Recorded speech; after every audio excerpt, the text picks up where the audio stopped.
I'm Christine. 6 months have passed since the storm that upended my family life. Now, I'm standing on my loft balcony, sipping morning coffee and watching the city come alive.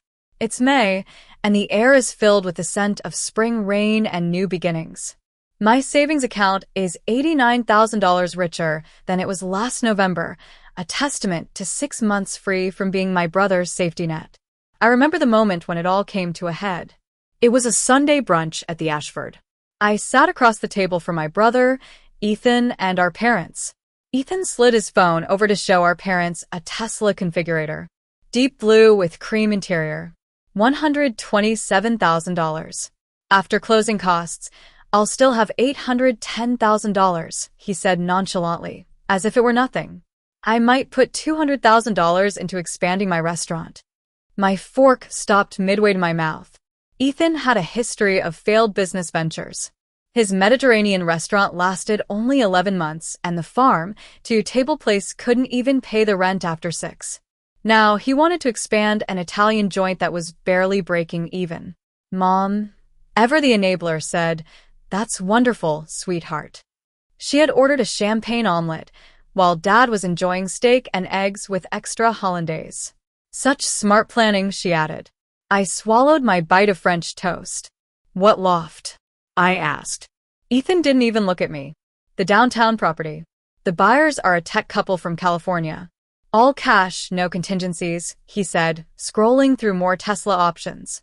"We close on Friday at 2 p.m. And the movers come on Saturday morning." "Ethan, what downtown property?" I kept my voice steady. He finally glanced up. "The one you never use. You've been there, what, twice in 3 years? It's just sitting there collecting dust while I'm trying to build something."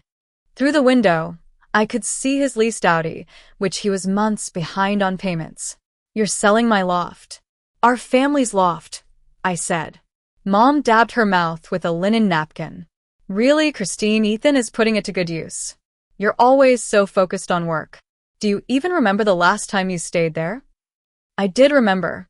It was August 14th, after closing a major real estate deal. I spent the weekend on the balcony, sipping coffee and watching the city wake up.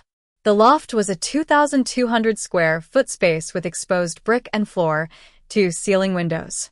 I bought it in 2019 for $680,000, paid in full, and the deed was in my name only. Ethan flagged down the waiter. "Another round of mimosas. Make it a bottle of Veuve Clicquot." "We're celebrating," he said. The waiter smiled and nodded. I carefully set down my fork. "Who signed the sales contract?" I asked. "I did, obviously," he replied, going back to looking at restaurant equipment on his phone. "I got a great deal on a commercial pizza oven, an Italian import for $47,000. "With what authority?" I challenged. "With the authority of someone who understands investment strategy," he snapped. "You just let your assets sit and depreciate. I leverage them. That's the difference between business school and whatever you do." I was a commercial real estate attorney specializing in property development.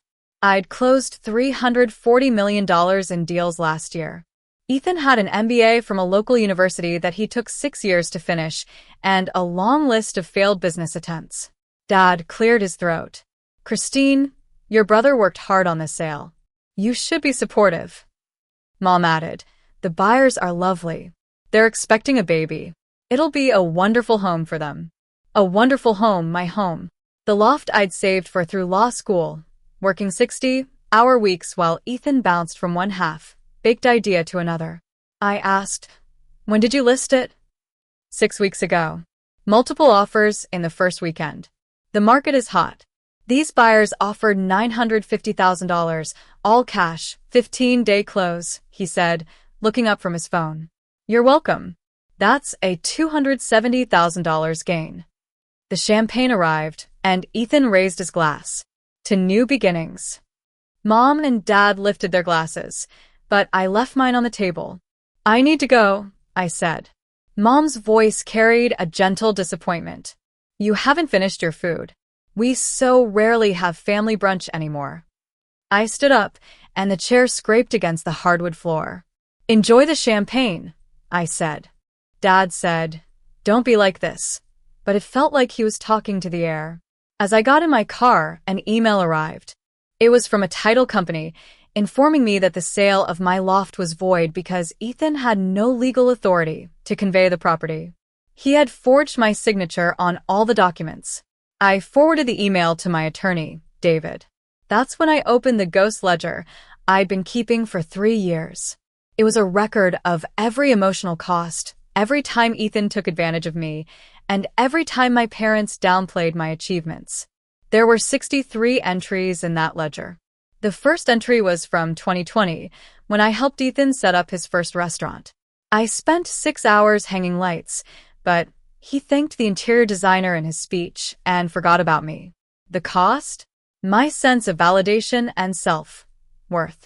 Over the years, there were countless other instances.